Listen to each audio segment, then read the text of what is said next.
അങ്ങനെ രാവിലെ തന്നെ ഒരു മോട്ടിവേഷൻ കിട്ടാനായിട്ട് ഞാൻ മിസ്റ്റർ ബട്ട്ലർ മൂവിയിലെ പാട്ടൊക്കെ വെച്ച് എൻ്റെ കുക്കിംഗ് സ്റ്റാർട്ട് ചെയ്തു. സോ എല്ലാവരും ഇങ്ങനത്തെ കുക്കിംഗ് റീൽ എടുക്കുന്ന സമയത്ത് എൻ്റെ ഭയങ്കര ആഗ്രഹമായിരുന്നു ഇങ്ങനെ ഒരു വീഡിയോ എടുക്കാൻ വേണ്ടിയിട്ട്. അങ്ങനെയാണ് ഞാൻ ഈ വീഡിയോ ഷൂട്ട് ചെയ്യുന്നത്. സോ ജിഞ്ചർ ഗാർലിക് പേസ്റ്റ്, പിന്നെ ഗ്രീൻ ചില്ലി എല്ലാം കൂടിയിട്ട് ഇങ്ങനെ വാട്ടിക്കൊണ്ടിരിക്കുകയാണ്. അതുപോലെ ഉള്ളി, തക്കാളി ആൻഡ് ബ്ലാക്ക് പെപ്പർ പൗഡർ എല്ലാം ആഡ് ചെയ്തു, നന്നായി സോട്ട് ചെയ്തു. ആൻഡ് ഇടാൻ മറന്ന് 2-3 സാധനങ്ങൾ ഇട്ടു. കാടമം, പട്ട, ഗ്രാമ്പു എന്നുള്ള സാധനങ്ങളൊക്കെ ഇട്ടു.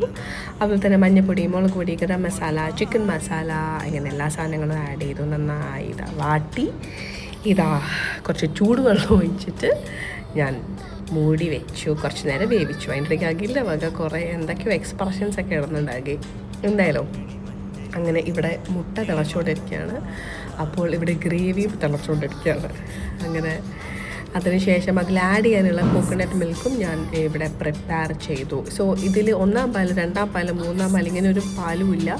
ഞാൻ മാഗിന് കോക്കനട്ട് മിൽക്കാണ് ആഡ് ചെയ്തത്. എനിക്ക് ഈ 1-ാം പാലും 2-ാം പാലൊന്നും എടുത്ത് തേങ്ങയൊന്നും ചിരവാൻ ഭയങ്കര മടിയാണ് ആ കാര്യത്തിൽ.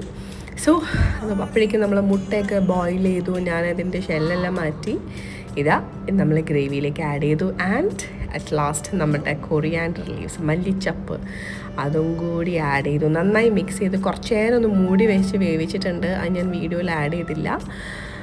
സോ ഞാൻ അങ്ങനെ ഫൈനലി അത് റെഡിയായി. ഞാനിത് സെർവിങ് ബോളിലേക്ക് മാറ്റി. സോ ഇത് കുക്കിൻ്റെ ഫേവററ്റ് കറിയാണ് കേട്ടോ. അവന് ഭയങ്കര ഇഷ്ടമാണ് മുട്ടക്കറി. സോ ഇങ്ങനെ പത്തിരിയൊക്കെ ഉണ്ടാക്കുമ്പോൾ അവൻ എന്നോട് ചോദിക്കും, മോമി എഗ് കറി ഇല്ലേ?